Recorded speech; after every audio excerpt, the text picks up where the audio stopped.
Welcome, everybody. My name is Joe Arredondo, and I'm the Director of Landmark Arts in the School of Art. We've been hosting a Race and Social Justice in the Arts series. We have our penultimate speaker today, and we have one more next Friday. Be sure to sign up for that one. Our speaker series is supported with cultural activities fees that students pay and with a generous grant from the Helen Jones Foundation. Thank you. For today's presentation, we will be using the Q&A feature down at the bottom of your screen if you're using a PC or a laptop or something. Type in your questions and then Ian will read them at the end of the session. And then if you haven't signed up, you should consider attending our Student Voices session immediately after or soon after, like a 5-minute break, 10-minute break afterwards. And it'll give you an opportunity to have a face-to-face with the speaker to talk about the social justice issues, incarceration, dealing with this sort of topic. And so at this point, I'm going to hand it over to Ian so that Ian can introduce our speaker. And thank you very much for attending. Thank you, Joe. So I have the pleasure and have had the honor of working with Amy all semester on her show in the SRO Gallery, featuring a short, maybe not a short, but a small section of the work created for Parting Words. That work is super powerful, especially for Texas, because it's based in Texan history with incarceration and the execution of prisoners. So Amy Elkins is a visual artist currently based in California. She works primarily in photography and has spent the past 15 years researching, creating, and exhibiting work that explores the multifaceted nature of masculine identity, as well as the psychological and sociological impacts of incarceration. Her approach is series-based, steeped in research, and oscillates between formal, conceptual, and documentary work.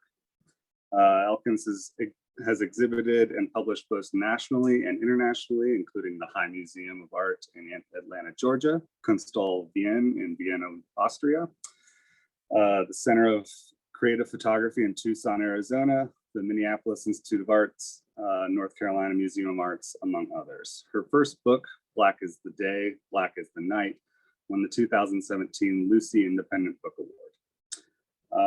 We are super thankful to have Amy here to speak to us today. And if we don't get to any of your questions in the short amount of time after the lecture, yes, Garrett Milton, a theater PhD candidate, and I will be moderating a discussion afterwards at 1 o'clock as part of the Student Voices. So let's welcome Amy, and thank you for being here. Thanks. Thank you. So yeah, I guess first I just wanted to thank everyone at Texas Tech for organizing this lecture series and asking me to participate in it in conjunction to the exhibition at the SRO Gallery. I'm super grateful to be a part of this much needed dialogue on race and social justice. So I wanted to thank everyone that helped put this together and funded it, and everyone that is attending.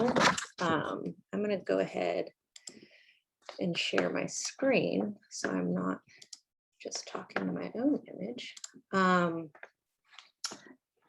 So I guess before I begin talking about my own work on capital punishment and mass incarceration in America, I wanted to briefly start by mentioning where I am and what the significance of this area is to me within the larger conversation about race and social justice and systems of power here in America. So I am lecturing from Ventura, California. It's a suburb about an hour north of Los Angeles. I am about a half a mile away from Mission San Buenaventura on unceded Chumash land, with Chumash and Tongva blood in my veins. And in the context of my family history and the work I've already done on mass incarceration in America, I've been thinking a lot about the Spanish mission system here in California, as well as throughout other parts of America, as being the first sites of mass incarceration. And These histories are often untaught, so I just felt the need to mention them now, even if momentarily, in the context of my identity and the current climate we continue to be confronted with here in America. So wherever you're zooming in from, I encourage you all to learn more about the land you're on, wherever that is, and engage with that history and those conversations with those around you. I find that to be super important. A little more about myself. I was born and raised in Southern California, not far away from where I'm currently living. I grew up drawing, painting, and working in collage before I fell in love with photography. That happened as soon as I was able to get into a black and white darkroom, because none of the public schools I went to had photo programs. I went to undergrad to study photography at School of Visual Arts in New York City in 2004 and fell in love with conceptual and portrait photography. My work has repeatedly leaned into both of these genres to explore the complexities of masculine identity, as well as gender and the prison industrial complex ever since. And this is with the belief that art has the ability to act as a catalyst for conversation, healing, and social change. So this image that's up right here is one of the first images I made surrounding the topics of mass incarceration. During my first year in college, a close family member of mine was sentenced to time in a federal prison. This moment caused a rupture, not only within his life and within my family, but within the ways I was able to connect with him before, during, and after his incarceration. And it would go on to shape the way I would view those topics ever since. So these are a few images that I made for that work. This was in 2005, 2006. This work was made out of 15-minute phone calls and letter exchange I had. And in looking back now, I can see a direct connection with the work I went on to make years later, especially Black as the Day, Black as the Night, which I'm going to show and talk about shortly. And that was made exclusively through letter exchange. So I am just going to give people a few seconds to read this, but the way that this work was created was that I would have some phone calls and letter exchange, and the phone calls were limited to 15 minutes due to restrictions at the prison my family was in. And out of that conversation, I would create what I imagined the experience might be like. And so here we have two books with their covers ripped off. I made a lot of photos like this. And it says, "Things that surprise me here are the places where they grant you privacy. I've spent so much time in my bunk reading with almost no interruptions. I've gone through 10 books in the past 7 weeks. There's a library here that looks so lonely. Every book is ripped of its cover, as if even something that insignificant could be turned into something dangerous." And then here's one more. I'm only going to show 2 images because this work is very old, but I wanted to show it in context of all the work that I've made since. This is an image that I made out of a different conversation. I have around 70 roommates in my bedroom, mostly Hispanic. Sometimes I notice when they're all talking at the same time that it sounds like being in the midst of a flock of birds. I tried closing my eyes once, but even then it sounded like birds flying through the sky, a meditation, white noise. So that's just a little glimpse of like why and how I was introduced to the prison system in America and my personal experiences within it. I do want to pause here and give a quick content warning, which I haven't really done in the past, but I've noticed that sometimes people are very sensitive to the material I share. And so I wanted to give a quick content warning that pretty much this entire discussion is going to be about life and death row sentences in America, including taking a pretty hard look at executions that have taken place in Texas. So I don't ever show anything explicitly violent, but the content might still be upsetting to some. So take care of yourself if you need. at any point. And with that, I'll go into my presentation. So the first body of work that I made after my personal family work is called Black as the Day, Black as the Night. I started this project in 2009 and worked on it on and off until 2016 when my book was published of this work. So I guess to give a little background, because I'm only lecturing on the work that I've been making about incarceration, but I've made a tremendous amount of work that looks very different, that is surrounding notions of masculine identity. And so I had been making a lot of portrait work in New York surrounding these ideas of masculine identity and masculine vulnerability. And this led to a lot of different explorations. So one of the bodies of work I was making just before starting Black as the Day, Black as the Night was a project called Elegant Violence. And it's where I was photographing rugby players. And this feels like a tangent, but hopefully it's just going to inform like how this all happened. I was photographing rugby players, and my fascination with it was this notion of play violence in safe arenas at Ivy League institutions, and looking at this idea of class and educational systems and privilege, and mixed with this idea of like this desire to act out like violence, even if it's in a playful space.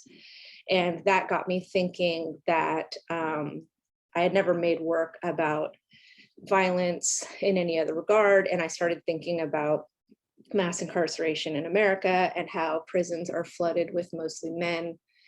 And I wanted to better understand that. So in 2009, I began writing several men, 5 serving death row sentences and 2 serving life without parole that went in as juveniles.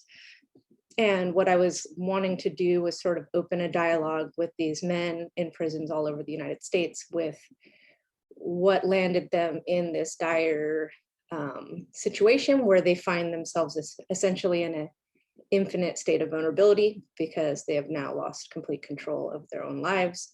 Not complete, but they've lost a tremendous amount of control over their own lives. And when I was starting this project, I was thinking, that they might not ever see the outside world again. So the way that I approached this is I wrote letters. I introduced myself as an artist. I opened a PO box, as you can see here, and I just was kind of open to whatever would unfold. And so what happened was definitely not as I had expected. Everyone kind of opened up in various ways, and I was trying to think of different ways that I could like use this information to make portraits that felt respectful and allow a conversation to unfold about capital punishment and solitary confinement in the United States.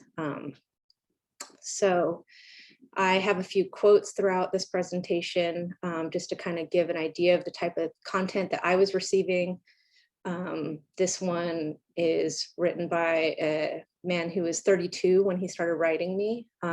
He was later released in 2015, but he was sentenced to life without parole at 16 years old and spent most of that time in solitary confinement. So it says, I'm in a prison within a prison, housed in one of 8 cells in a long hallway where one cannot see anyone or any other cell. In each cell, an inmate eats, sleeps, and exists for 22.5 hours a day. The other 1.5 hours, one is allowed alone into a small concrete yard with 20-foot high cement walls topped with a metal grate. It's through that metal grate one is offered the only piece of the outside world possible for anyone placed in this type of environment, the usual blue sky, unless, of course, it's raining. So from that information, from the letters I was getting with these men, I created a different way of taking this information and turning it into something that I thought could talk about this notion of identity collapse and memory collapse that I feel is pretty much always going to happen when placed in long-term isolation and removed from the context of the outside world. So each of these men had profile photos on this pen pal website I found them on. And if I have time, I can show you that pen pal website. But they all had these profile pictures, and what I decided to do was create an algorithm that would essentially distort and pixelate their image more or less. And that was based off of how old they were and how many of those years they had spent in prison. And so in this image, there is a 16-year-old boy, but I was writing him when he was in his 30s. And this was the most updated photo that he had because he was in California, and California had a photo ban for people in severe sentences where they weren't allowed to have photographs made of them. That was recently overturned. And so now people can send their family members and loved ones images of themselves as they, age and spend time in prison. So anyways, so throughout this presentation, there's 7 men I wrote with. You'll see, I'm not going to explain the way that I make the work every time. But each of their portraits will have this pixelated look. They're all pixelated in different ways, and it's based off of age and years incarcerated.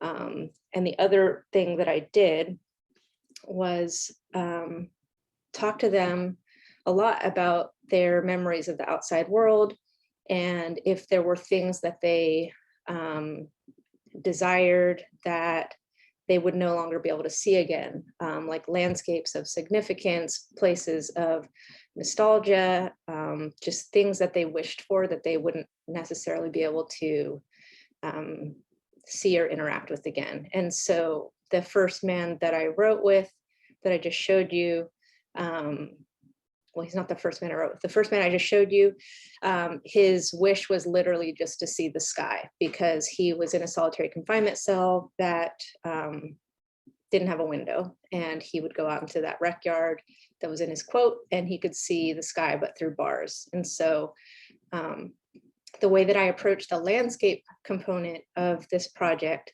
is by, I essentially went and appropriated images off the internet by doing Google image searches of the things they're describing, and then layering them in opacities, very thin opacities, to create sort of fictional spaces that talked about memory collapse and the morphing of trying to retrieve a memory when you can no longer see it in person. And so the idea is that there's a layer for every year they've been incarcerated. This particular man had been incarcerated for 19 years at the time I'd written him. So there was 19 skies made for him, and these are just a few. And the way that it works is all of these images here are in this image as well. It keeps building. And then all of these images here are in this image as well. And this is the 19th image for him.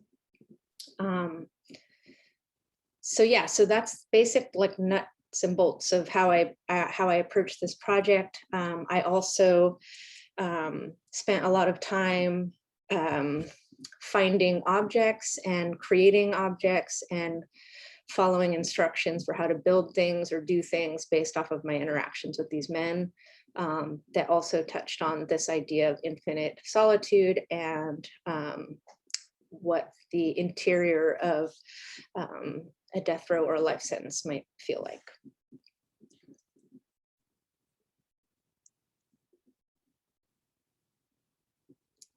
So this is written by another man. Even as a small child, I always had a love for the outdoors. I took refuge in the nearby woods often. One day, while witnessing my mother's boyfriend abuser, I grabbed my pellet gun and considering shooting him. Instead, I ran off into the woods. It hurt my feelings how quickly all of the creatures ran for cover. I sat down next to some large trees on the side of the dirt pathway in the forest, thinking about how things would be when I went back home, about not going back home at all, and about how few other options I had. Just then I realized that the animals were beginning to resurface in my stillness. I considered taking my anguish out on one of them with my gun, but I didn't want to scare them off and be left alone again. So I just sat there as the lowering sun, so bright and crisp, created beams of light that reached the ground through the trees all around me. So this was written by a man in Georgia who was 32 years old when I was writing him. He had been on death row for 13 years. My project tapered off by 2016. I recently found out that he was executed in 2018. And he would be the third person out of the 5 that I wrote with that was executed. 2 were executed during the making of this project. And so here is another object that I found. This was a board game made by someone in prison. So this is a spinner for a board game where you would play the role of real inmates. And here's his portrait. So this is 13 years out of 32 years. And then this is the forest that he described.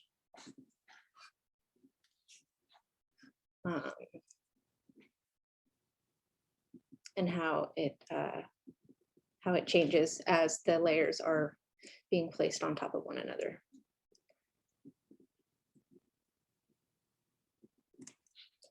This is a drawing that he sent from death row.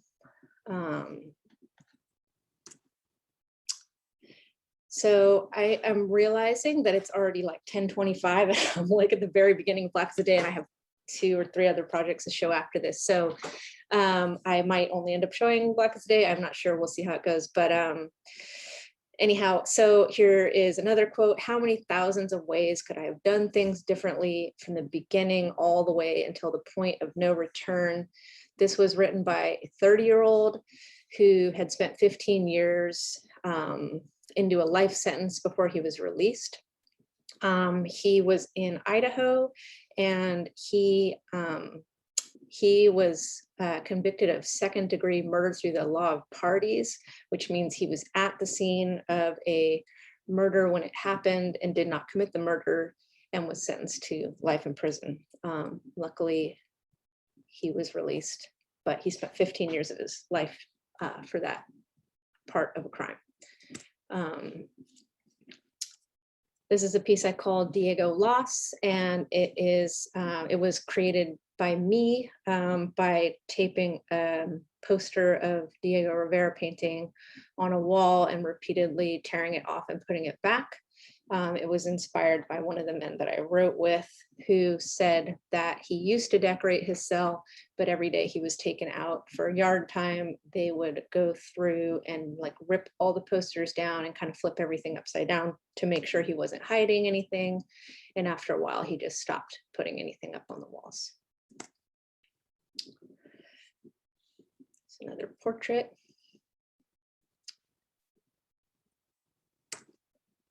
So landscape, that is essentially the description of where this crime took place in the desert outside Idaho. So, and here, some of them you can see a bit more clearly in terms of how they're overlaid. The sky one is so abstract because it doesn't have a lot of detail like the landscapes, but here you can see the mountain range dissolving slowly and disappearing into more mountains. This is a postcard that was sent from solitary confinement. And I kind of felt guilty for receiving it. I almost sent it back to him, but I didn't want to offend him. But a man sent me this and said that this was like the most ideal place he had ever seen, and he wished he could live there. And then he sent it to me, so he didn't have this ideal picturesque scene anymore.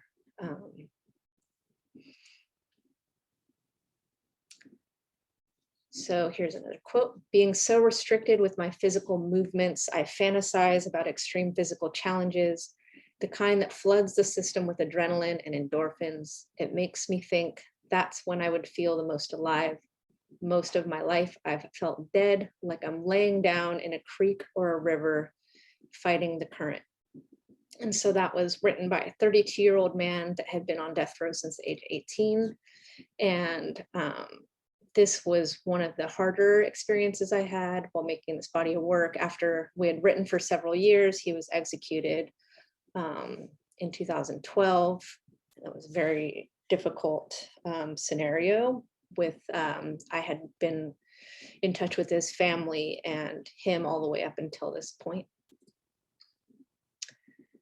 This is a jump rope that's made out of braided bed sheets, and I made this based off of the description of one of the men I wrote with, who said that he would wait for new bed sheets to be issued and he would hide the old ones, tear them into strips and braid them into a jump rope so he had any way of exercising, but they were always confiscated because they looked like a noose or a weapon. And he did, so that's the other thing I failed to mention is that in the making of all this work, I'm sending them this work, we're having a written dialogue.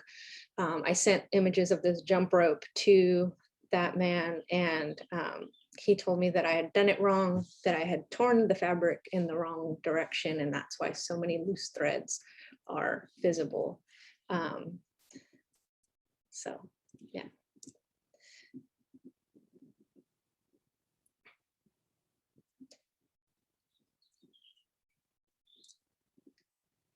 For that particular man that was executed in Mississippi, he had described being baptized in prison on death row, but due to the restrictions of visitations and physical touch, he was baptized through prison bars with a styrofoam cup of water. And he feared that as his execution date loomed over him, that act was not enough to save him. And he described wanting a southern baptism in a river like Jesus had been, and so I made him this baptism river, and I sent him these images. And something that I was constantly humbled by and reminded of while making this work is that most of these men had been in prison so long they hadn't used the internet or digital cameras. There's a lot of things that we take for granted. And so one of the things I took for granted is that he would understand what these images were and how they were made. But he wrote me back and said, oh, they're beautiful, but I think your camera is broken because they look very blurry.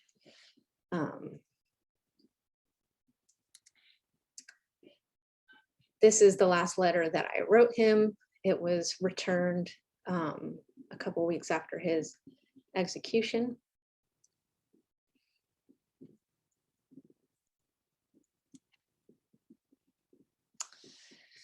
So the first man I wrote with was actually a man in Texas. He wrote, this is a quote from one of his letters. We wrote for 3 months. He was the first man I wrote with, essentially wrote me back within a few weeks of me writing him. And he said, I already have an execution date and I don't know if you're going to want to write me, but if you want to write me, I will gladly be your pen pal. And so that was my wake-up call into the type of project I had opened up for myself. And within 3 months, he was executed. One of his last letters to me had this quote: I don't get outside much 2 days a week, but because I'm on death watch where they keep all the guys with dates, I elect to go to the day room rather than outside to burn up in the heat.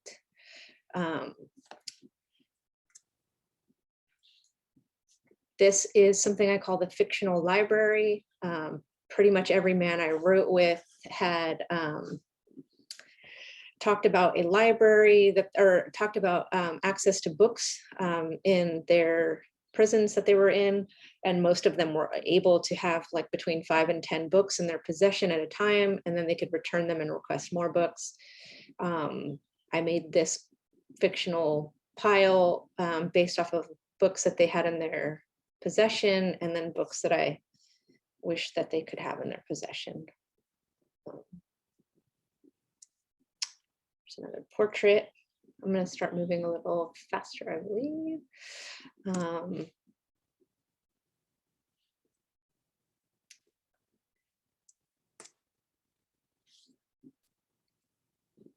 So in this particular one, this is a ritometry. For some reason, I think it must have some kind of holistic or maybe like spiritual significance to the man I wrote with. But he kept requesting for me to send him ritometry. He requested that a few times. I didn't quite understand what he meant by that, but I made him this image of a ritometry, and I found out that I think they're predominantly like in Israel. This is a tally sheet that was kept by one of the men that I wrote with about the amount of like showers, yard calls, rule violations, just different things that he kept track of to help him pass the time. So you see the difference between 2009 and 2010. You know, he read 6 books in 2009, 11 in 2010. He read the Bible cover to cover in 2009. He read it 4 times in the New Testament in 2010. And I found this kind of an interesting way for him to sort of like organize his time and his experience in prison. And I think he had a pen pal for every day of the week. And that's how he passed his 17 years in prison.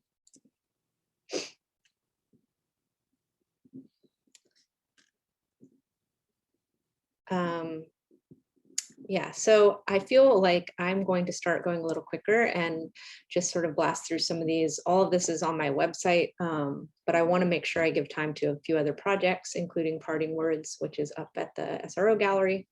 This is a picture of some of the content that I received. It probably tripled by the time the project had tapered off. And there's another portrait. This man had been in and out of prison for 26 years, and he was in his 40s. So his experience was very, very long in prison. And he is the only person that I wrote with on death row that's still alive. He is still on death row in Nevada.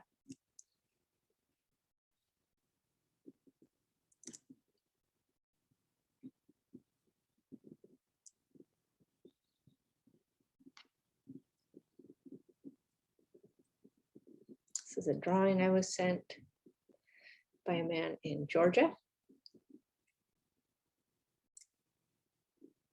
And this is the last of the 7 that I wrote with. If you can see light in the darkest of holes, you can survive anything. This man was 35 when I started writing him. He had been on death row for 17 years at San Quentin. He passed away last year from COVID-19 complications. As I'm sure like many of you have seen it in the news, like San Quentin was one of the biggest hotspots for COVID-19 issues. And I just found out a few months ago that he passed away from those complications. So another drawing sent. Another portrait, a man in San Quentin, and his description of growing up in Southern California by the beach.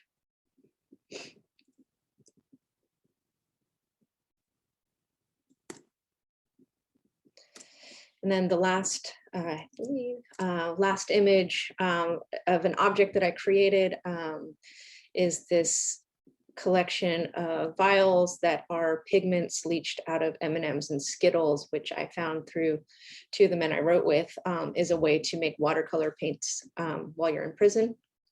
And so I found that deeply fascinating and wanted to try it for myself. It actually works very well. And then here are a few ways that this work is installed, because to lecture about it is very difficult for me. The project is very expansive and it has a lot of moving parts, but these are different ways that it's been installed, just to give you an idea of how the work functions in the space. In this particular show in Tennessee, we were able to build a 6x9 solitary confinement cell to spec, in which people could go in, and that is a TV in the top right corner. That's a prison issued TV. It's clear. It's called a contraband free TV. And the man that I wrote with in Pelican Bay, who was in solitary confinement, had one of these TVs.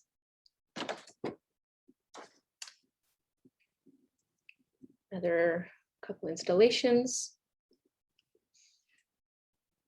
And there is an audio component as well, a recording of an essay written by a man that was in solitary confinement for 23 years. But yeah. And then this at the High Museum was interesting. It was the first time I ever showed the original content that I was sent. And so that vitrine in the middle is a spread of all of the letters and cards and mail that I received over the duration of this project. Yeah, 2016, the work became a book. I feel like that is the best way this work can be seen. And unfortunately, the book is sold out. I hope to be able to make a second run of it, but it's such a text heavy project that I feel like it's definitely the best vehicle for it. And so, yeah, I guess hopefully I'll get a second print done. Okay, moving on to parting words. That's what's up at SRO. I started this project in 2009, and this is what it looks like when it's installed in full. This is about 550 portraits here. And that is every single person that has been executed in the state of Texas since the death penalty was reinstated in 1976 or 1973. The first execution happened in 1976. The reason that I even fell into this project is because the first man I wrote for Black as the Day, Black as Night was executed. And I went on to the, I went online basically to look and get more information about his execution. And I was startled by the fact that Texas keeps a very organized archive of every single person they execute. And this includes information about their original crime, their last words. And it has a mugshot. Half the time the mugshots are very outdated because people have been there so long.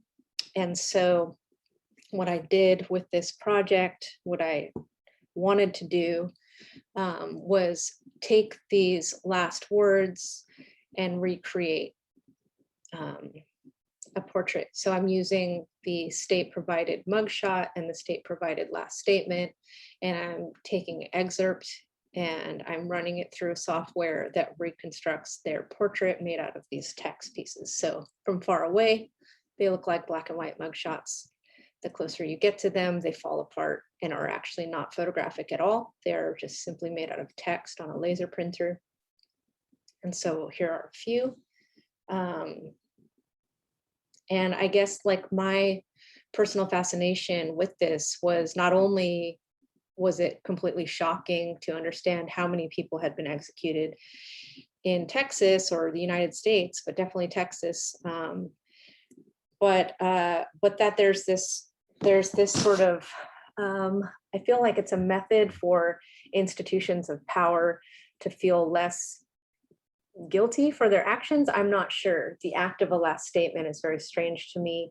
It's not something that many of us get to do. And so there's something really profound to me about this act of having something to say upon exiting.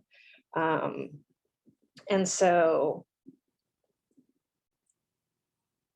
I just was completely intrigued by this. And I found it to be nauseating and heartbreaking and profound. And I wanted to make work out of it to open up a dialogue about these things to other people.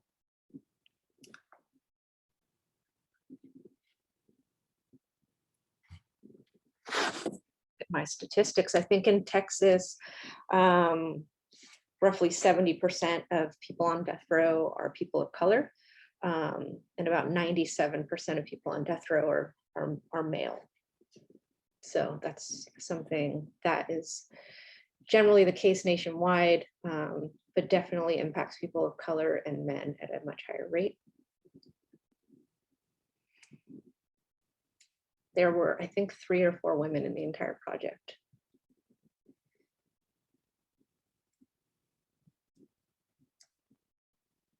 Some of them are a little longer. So as the ocean always returns to itself, love always returns to itself, so does consciousness always returns to itself. And I do so with love on my lips. May God bless all mankind. So some of them are super poetic and beautiful, and some of them are angry, and some of them are sad. Some of them are very simple. I'm ready when you are. Here's another one that I always found really moving. The road goes on forever.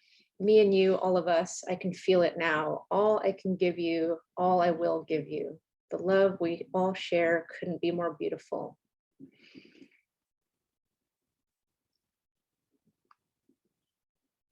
I'm not the monster they made me out to be. I got peace in my heart.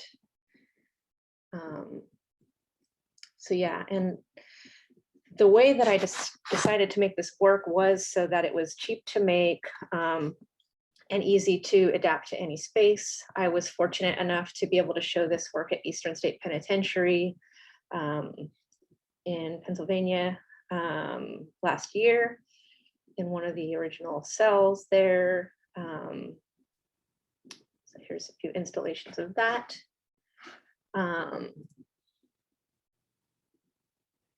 And the work is made to not be precious because I want people to interact with it. I want people to like get right on it and look at it. So if you have the ability to go see the exhibition locally, please do so. I feel like it's the best way to see this work. Okay, I'm just gonna hop through these real quick because I'm totally thinking I'm out of time, but this is a project I did called the Golden State, and that was because I'm from California. The nickname of California is the Golden State, and California has the biggest death row population in the entire United States with, at the time of making this project, over 740, mostly men, which almost 70% of are people of color. So the way that I approached this work, because there were so many people on death row, is I went through every mug shot available alphabetically, and I made composites of every single person with the last name A through Z, one letter at a time, and made these composite portraits. I call this the death row alphabet. And to me, it speaks highly about the fact that what I was left with when compiling these in very low opacities were predominantly Hispanic and African-American men, and it is a hard thing to ignore when looking at them in a grid. And I just wanted to talk about this idea of California, which, you know, in one of the more, I guess, not super recent elections, but a few elections back, California voters voted to speed up the appeals process and not abolish the death penalty. And so that's something interesting. And then, but everything's been on hold for so long that California doesn't actually actively execute anyone. It just has a lot of people dying of old age in prison. And yeah, it seems hugely problematic. There's another installation of that. And then very quickly, I was commissioned by a university museum in Louisiana to make work about female incarceration. It's something that I hadn't spent much time working on prior because of my interest in masculine identity. But something that I learned through this commission is that 80% of women in Louisiana that are incarcerated are the sole care providers for children under the age of 18. This is a statistic that doesn't impact like the men that I had been working with for so long, because men don't typically act as the sole care providers of children.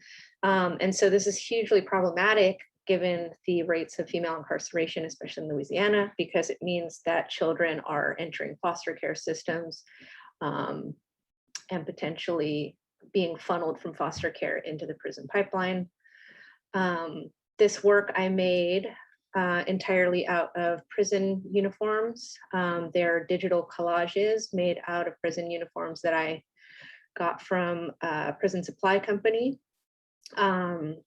And these are images that I constructed to talk about parental visitations in prisons. And I apologize for how quickly I am now speaking. I could do an hour-long lecture on Black as the Day, Black as the Night, but I wanted to touch upon other work that I've done. This is in detail to kind of show you. So on the right, it's their state flower is the magnolia. I constructed it entirely out of these white prison uniforms. And then on the left is a detail of how I constructed the portraits out of prison uniforms. And I'm going to leave you with some statistics because I find this really interesting, especially in light of the recent conviction of Derek Chauvin for the murder of George Floyd. Only about 1% of officers who kill civilians are charged with murder or manslaughter. Yet over 2 million people in the United States are in prison or jail on any given day. Out of that, over 93% are men. An estimated 70% are people of color. Around 200,000 of those in prison are serving life sentences. And out of that, over 17,000 are serving them for nonviolent crimes. So we have like 1% of officers being charged with manslaughter, where we have over 17,000 people serving life sentences for drug offenses and other nonviolent crimes. And then to break it down further, over 9,000 juveniles are serving 50-year to life sentences, or they call them virtual life sentences to life sentences. And more than 2,000 are serving life without the possibility of parole.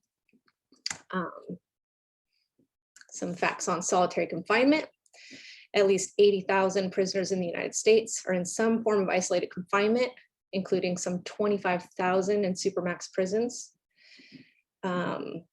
Solitary confinement generally consists of 22 to 24-hour lockup in a 6x9 cell and can extend to months, years, or decades, as I found out through one of the men that I wrote with, who was at Pelican Bay in a solitary confinement cell for about 23 years. The average per cell cost of housing an inmate in a supermax prison is estimated at $75,000 a year. I wrote someone that was in one of those for 23 years.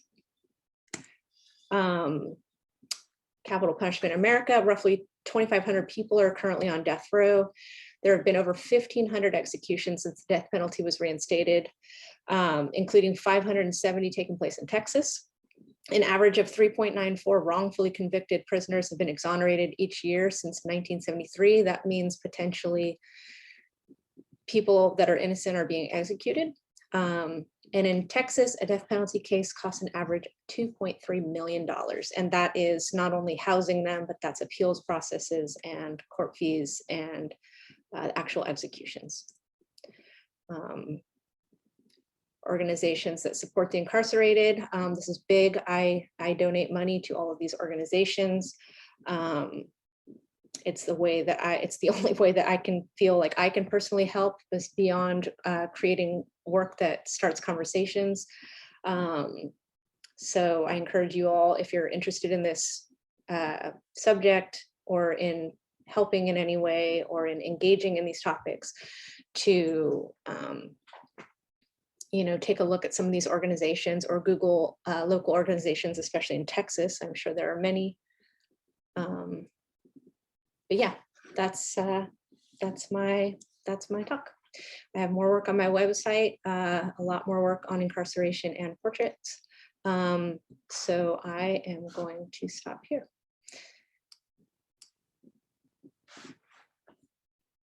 Thank you.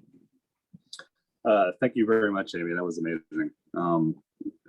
Very heartbreaking as well. Okay, so I guess we have 7 or so minutes to open this up for questions and answers. If you want to pop a question into the chat, I will read it and go from there. We also have, at 1 o'clock, a discussion group. So if you do have questions, we do run a little long, feel free to, we'll all just pop over into the next Zoom link. Yeah, sorry for, I was steamrolling, so I know that was probably a lot of information. Okay, our first question is from Jonathan Leek. Why weren't they allowed to have newer pictures taken of them? Yeah, that's a great question. Well, some were. So, like some people are. Some states have more lenient restrictions. California specifically had a photo ban. I don't 100% understand what the logic was behind it, besides just stripping a few more rights away from someone. But California personally had a prison ban, and the way that that worked is that anyone serving like severe sentences were not able to have photographs made. And so this prevented people from sharing images of themselves throughout their lives. And so, like, for instance, the guy that I wrote with, his name was Freddie.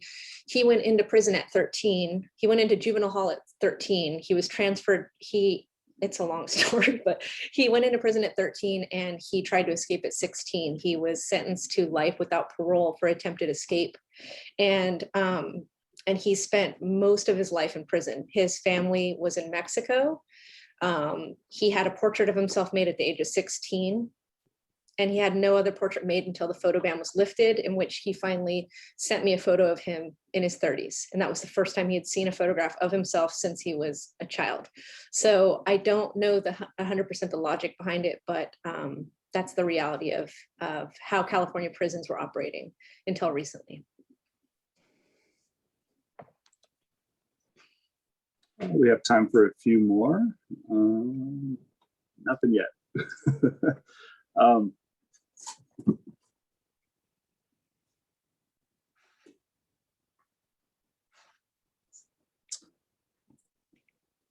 I know you had quite a few questions.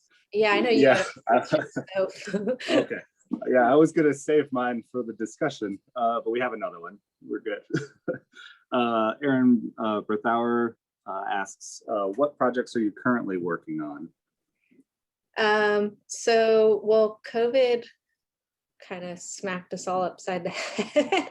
So essentially, right before lockdown, over a year ago, I was scheduled to fly to Georgia because I have been making portraits with a young trans community out there. That's another type of work that I make, is portrait work, fine art portrait photography, in which I generally work with a group of individuals, be it a rugby team or ballet dancers. In this case, I was working with trans men in Georgia, in rural and urban parts of Georgia. And I was set to fly out there last March to work on the third chapter of that work. I've been working with these guys since 2016, but that shoot is postponed and I'm not sure when I'm going to get back out there. But during COVID, I ended up doing a lot of work about my family history in California, because one of the things you could easily do while social distancing was hike. And so I was hiking into landscapes in Southern California that have significance historically within my family line. And so that has to deal with like the mission systems, Tongva and Chumash land, and land grants to areas my family once owned and lost. So yeah, basically taking a break from most of my normal activities and doing some personal introspective work. Cool. We have another question. Madeline Ganells asks, with the large amount of sensitive topics that you have encountered, what are some emotional coping methods that you had during the process of creating Black is the Day? Yeah, that's a good question. And that's kind of why I gave the content warning in the beginning. I've been working on these things for so long that I wouldn't say I've gone numb, but I'm just used to the topics. They're not shocking to me anymore. I mean, they still are shocking in a lot of ways in terms of like statistics and the reality, but like I've become sort of like used to this arena, and I forget that a lot of people aren't, and it's actually like just incredibly heartbreaking, challenging, triggering information for a lot of other people. And Black is the Day, Black is the Night went on for so long because I constantly, and the men I wrote with constantly like took breaks, where we had to dip out and take care of ourselves, or life took over. Yeah, I don't honestly know that I coped with things in the process of making. I think I used art as a vehicle to process my experiences, and I don't always know that that's the healthiest thing to do, but it's the way as an artist I function. And so I feel like I buried a lot of the emotional experience in the making of the work, and then got sort of swept up in showing and talking about the work. And that was the way I kind of channeled my emotions. But the second, the first man I wrote with in Texas was executed before a really strong bond could like form. But the second one that was executed in Mississippi, that was after several years of very, very frequent interaction. That was incredibly difficult. And something I didn't share in this presentation was that he wrote me a letter after he wrote me a letter and gave it to a guard, and he told the guard to send it after he was executed. So I got a letter from him about 3 or 4 days after he was executed. That was like a personal last statement to me. And that was like one of the most intense things that I've ever received in my life. It still makes me very sad when I read it. And so, yeah, so I don't know. I use art as a coping method.